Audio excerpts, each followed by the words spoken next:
A car crash survivor, a star athlete, a teenage girl hanging out with her friends, children frolicking on the beach. One of the most powerful men in New York. They couldn't be more different individuals, but they all have one thing in common. They vanished into thin air and were never seen again.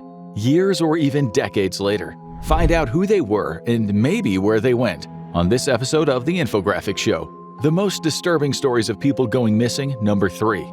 Number 6. Brandon Swanson. The year was 2008 and life was pretty good for Brandon Swanson. The 19-year-old had graduated from high school and was studying wind turbines at a community and technical college in Canby, Minnesota. Classes had finished for the year and he did what any college boy would do. He partied. On May 13th, he hit up 2 different house parties, reportedly drinking a little but not enough to be visibly drunk. Still determined to make it home to his parents that night, he got behind the wheel, regardless of whether he was over the legal limit. And that is where things started to get strange. His hometown was 30 miles away from Canby, and he was leaving close to midnight. It should have taken less than an hour to get home, but around 2 a.m. his parents received a call. The drive hadn't gone well. Brandon had driven his Chevy off the road and into a ditch. Fortunately, he was unharmed, but the car was stuck, so he asked his parents to come pick him up. They got in their pickup truck and headed out into the night to rescue their son. Although the cell reception wasn't great, they managed to keep in touch with him the whole time. Brandon stayed with his car, flashing the lights to let his parents know where he was, but they would never find him. His parents thought they knew where he was but never came across his car. Frustrated, Brandon said he was going to walk towards some lights in the distance. He believed that he was near a small town called Lind and agreed to meet his father at a bar parking lot on the outskirts of town. As Brandon walked, his father stayed on the line, and then 47 minutes into the call, Brandon suddenly yelled in shock. Then he went silent. Frantic, his father hung up and tried to call him back, but Brandon never answered the call, and he never made it to the bar. So where did Brandon Swanson go? That morning, his parents reported him missing, but the police in Lind weren't interested at first. After all, Brandon was an adult, and college students wandered off all the time. One officer even told his mother it was his right to be missing. But later that morning, they began a search and found no sign of Brandon. The sheriff's office obtained the cell phone records and discovered the first truly disturbing sign of the case. Brandon's cell phone was last tracked to the town of Taunton, around 25 miles from Lind. How did Brandon get so far from where he thought he was? It wouldn't be long before Brandon's car was found in a ditch exactly as he described, but it wasn't close to the location he had described. There were now multiple police departments involved in the case, and they carefully examined the car. It was caught in the ditch, unable to pull itself out of the incline, but it wasn't damaged. There was no sign of foul play in the car, so the working theory was that Brandon had just gotten frustrated and started walking, and there was no way of knowing where he walked to. Larger search parties were assembled, and his cell phone was tracked through the nearby area. It pinged off of cell towers and led to a nearby farm in Taunton. Dogs picked up a scent but lost it near the Yellow Medicine River. The trail seemed to enter the water and vanish. The river wasn't especially wide, and at its deepest it reached around 15 feet. That means Brandon may have been able to walk through it, especially if he was trying to take a shortcut. But if the water level was high that night, it's just as likely he could have slipped, lost his footing, and drowned. And the only thing more unsettling than evidence of a disappearance is no evidence at all. The original search didn't find any sign of Swanson, and with no sign of foul play, efforts were quickly decreased. But the Swansons didn't give up on their son, leaving their porch light on every night as a signal of their hope that they'll get answers. Searches would resume in the fall as fields were harvested and grounds were cleared. Dogs searched for human remains until the winter, and again in the spring. And while they would occasionally pick up something, no remains were ever found.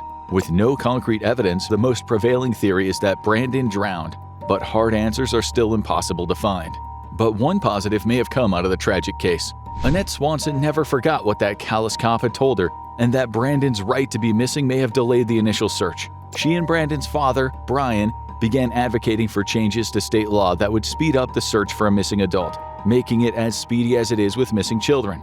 And in July 2009, the bill known as Brandon's Law would take effect and revolutionize coordination between agencies when dealing with missing persons cases in Minnesota.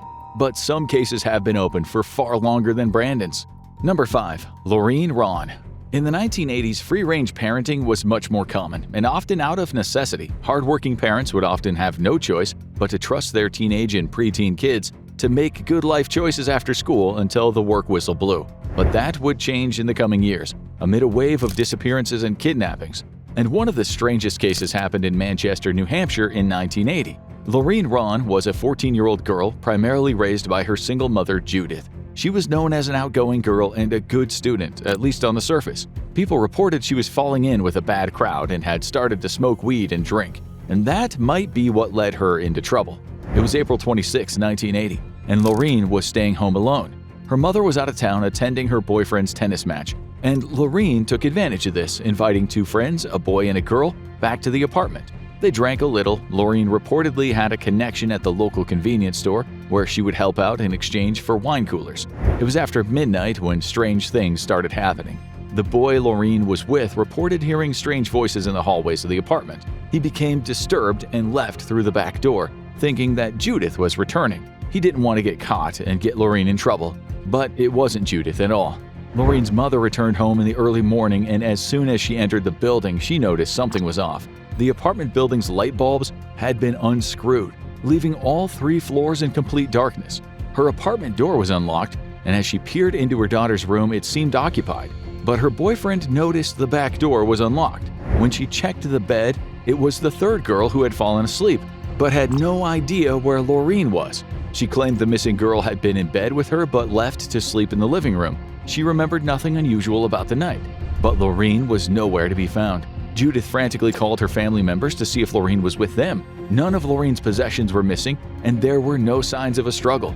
She flagged down a police car to report her daughter missing, and a massive search began. The initial theory was that Lorine had run away, and they quickly picked up clues leading to that theory. A bus company employee said he sold a ticket to a girl that resembled Lorine, and a driver said he had dropped her off in Boston. But she didn't come home, and there was no sign of her. When the bus driver was interviewed again weeks later, he wasn't as confident that it was Ron he had seen.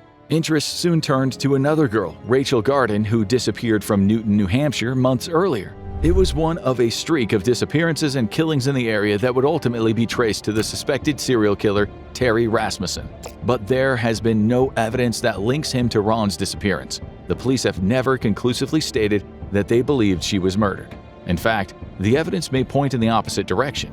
In October 1980, Judith received strange phone charges from California, a state she had never lived in and had no connections to.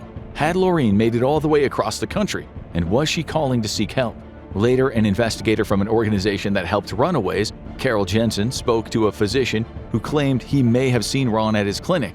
And through the next year, Judith started receiving mysterious phone calls by someone who never spoke, simply listening on the phone. These calls were especially common during the festive season. And while there was no hard evidence, some people wouldn't give up the fight. Jensen was one of the people most involved in the case. She would visit California in 1986 to investigate the motels Lorine may have called from. She found that the motels had a seedy reputation for criminal activity, and along the way there were more unexplained incidents. A childhood friend of the girl received a call from someone claiming to be her. In 1988, a witness claimed to see someone in Anchorage, Alaska, who matched her description. But Lorine Ron was never seen up close again, and no one knows if she simply disappeared or was taken. Sometimes someone who seems to have everything can have it fall apart in a second. Number 4. Logan Schneindelman. For Logan Schneindelman, it seemed like life was smiling down on him. He was a star football player and a model student, and everyone thought that he would be going on to big things. But behind the football jersey, some dark clouds were gathering. Logan came from a troubled background. His Saudi Arabian father was absent in his life, and his mother eventually gave up custody, leaving him in the care of his grandmother. As a biracial teen, Logan struggled with his identity, something that only deepened after a girl made racist remarks to him. But none of that explains what happened in 2016. Logan graduated from high school in 2015 and went on to Washington State University, 300 miles away from his hometown of Tumwater. But he struggled and dropped out after a year. He returned home living with his grandmother, Ginny Gibo, and his half-sister, Chloe, where he started smoking weed. His grandmother stated that he seemed paranoid and at loose ends. He was working odd jobs, and on May 19th, his grandmother reported he seemed more nervous and focused than usual as he set out for work, but he would never get to his job. The last thing Logan said to Gibo before he set out was that he had an epiphany. She wanted to know more, but he said that they would talk more later. He didn't return home, and when she tracked his cell phone, it was found to be near Olympia, near where his mother lived. When there was no contact with him, his grandmother filed a missing persons report. But due to Logan being an adult and the police department being closed for the weekend, She had to wait until Monday. She would soon find out that his car had been impounded the day after he disappeared, after being found parked on the highway. But there was no sign of the man driving it. All of his personal items were found in the car, including his wallet, driver's license, and cash. So whatever happened, it didn't seem like Logan was planning on setting out for a trip. Soon, several witnesses would come forward saying that they all saw the car at the side of the road, and one woman reported seeing Logan with two white men standing near his car. She would drive by later that night and see the car abandoned with the hood lifted. Another strange report described Logan's car initially weaving through traffic before hitting a concrete barrier and stopping. They saw a white man jump out of the car and run out into the woods, but they couldn't see who was driving the car at that point. It was all hands on deck, but answers wouldn't be easy to come by. Police gathered all the reports that they had of unusual activity the night of Logan's disappearance, including one that saw a naked teenager running through the area. While it could have been Logan, the physical descriptions at night weren't clear enough to identify him. Logan's uncle, Mike Ware, was a retired area sheriff, so he took the lead on the initial investigation. The entire area was combed by foot and by air, with a focus on the forest. But Schneindelman had disappeared without a trace, which meant that it was time to start looking at suspects. The initial investigation focused on his cell phone, which had been traced but eventually stopped where his vehicle was found. No signs of his phone were available after that. While there was no clear evidence of foul play, police focused their investigation on Chloe's boyfriend, who had recently moved in. Reportedly, he and Logan had been butting heads, but he cooperated with the investigation and passed a polygraph test, ruling him out. As the officials were coming up empty, the family had hired a private investigator and launched an online campaign seeking answers. Reward funds were raised, and the case was profiled on the Investigation Discovery documentary in 2018. But the evidence was slim, and Logan's case is still considered open. Was it a simple case of an at-loose-ends young man disappearing to find a new path, or did the two men he was seen with have something to do with his vanishing? Not only is there very little evidence in this case, there is precious little in the way of theories. And sometimes time can be a killer, like in this next case. Number 3. Brianna Maitelland. The year was 2004, and Brianna Maitelland was making ends meet in Burlington, Vermont. The 17-year-old had recently left her parents' farm and started at a new high school. However, her housing situation was unsettled, so she dropped out of school, got a job at a local inn, and moved in with a childhood friend. She was trying to complete her GED but was getting into trouble, having recently been attacked by a former friend at a party. She got away with a concussion, cuts, and a broken nose. The other girl had a criminal complaint filed against her, but no one saw what was coming next. It was March 19, 2004, and things were looking up for Maitelland. She had just taken her GED exam, had lunch with her mother Kelly, and went shopping. At some stage, Brianna noticed something and left the store they were in. She returned later, seeming nervous and shaken. She excused herself, saying she needed to head to work at the Black Lantern Inn and was dropped off at her friend's home. She left a note for her roommate before driving to work in an Oldsmobile owned by her mother. She reportedly had a normal shift of work before driving off, preparing for her second job the next day. It was the last time anyone would ever hear from Brianna Maitelland. The next afternoon, a Vermont State Police trooper was sent to check out something unusual. A car had plowed into the side of an abandoned house. The old wooden house was an unconventional local landmark, and it was hard to miss the Oldsmobile in the wall, a piece of plywood covering the car's trunk. An investigation soon found all of the evidence of Maitland's presence: a cigarette, a water bottle, and even 2 of her paychecks still in the car. Wherever Brianna had gone, she had left in a hurry. The police didn't know this was a missing persons case yet and classed it as a drunk driving incident. They impounded the car and took it to a local garage. Because Maitelland wasn't expected to be on her way to St. Albans that day, her absence didn't raise any alarms right away. She wasn't reported missing for several days. Her mother didn't even learn her car had been impounded until 5 days later, and her roommate had been away for the weekend. No one grew concerned until the start of the following week. After calling around to friends and family with no luck, her mother Kelly finally filed a missing persons report. Only then did the pieces start falling into place, revealing a more disturbing picture than anyone had expected. But by then it was already too late, and the trail was growing cold. Maitland's parents provided photos of their daughter to the police, and they identified the car. Kelly stated that she didn't believe her daughter was the one who had crashed it. Soon, witnesses started coming in saying that they had saw the car but didn't see anyone in it. One reported seeing the turn signal on, which might indicate it had been recently abandoned. A further investigation of the car revealed that many of Maitland's personal items were still in the car, including her glasses and her migraine medication. While police initially thought Maitland might have been a runaway, they reclassified it as a case of foul play. But that turned the question to one thing: who would want to kidnap Brianna Maitelland? Maitland's parents believe she might have been taken by a gang. She was a trained martial artist and could have fought off one kidnapper. A weapon was launched asking for tips and offering a reward of $20,000, and sure enough, information started coming in. But the question was, would any of it be credible? One claimed that she was being held against her will in a rented house in Berkshire. The house was raided by police and they found 2 drug dealers from New York, along with a large amount of drugs and paraphernalia, but there was no sign of Brianna. However, it was subsequently discovered that Brianna had been purchasing drugs from the duo before her disappearance, and questions around the men continued to circle. The dealers Ramon L. Ryans and Nathaniel Charles Jackson became the prime suspects. An anonymous woman sent in a disturbing affidavit claiming to know that they kidnapped and murdered Brianna and provided details of the case. However, police were unable to corroborate any of it, and the duo was never charged with causing any harm to Brianna.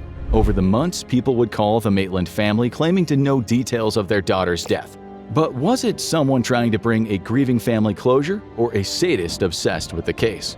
And not only was there no evidence of the killing, there was no evidence Brianna was dead. The next big clue in the case came in 2006 when a woman who looked a lot like Brianna was seen on camera at an Atlantic City casino. However, she was never officially identified. 8 years after the disappearance, police investigated a connection to serial killer Israel Keyes, who had been active in Vermont.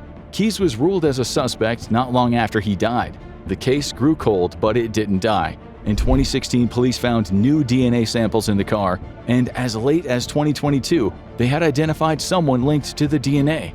The person has never been identified, but they were reportedly cooperating with police. And while the authorities and Brianna's family remain active as they seek answers, the young woman at the center of the case has never been seen again. A teenage girl disappearing happens all too often.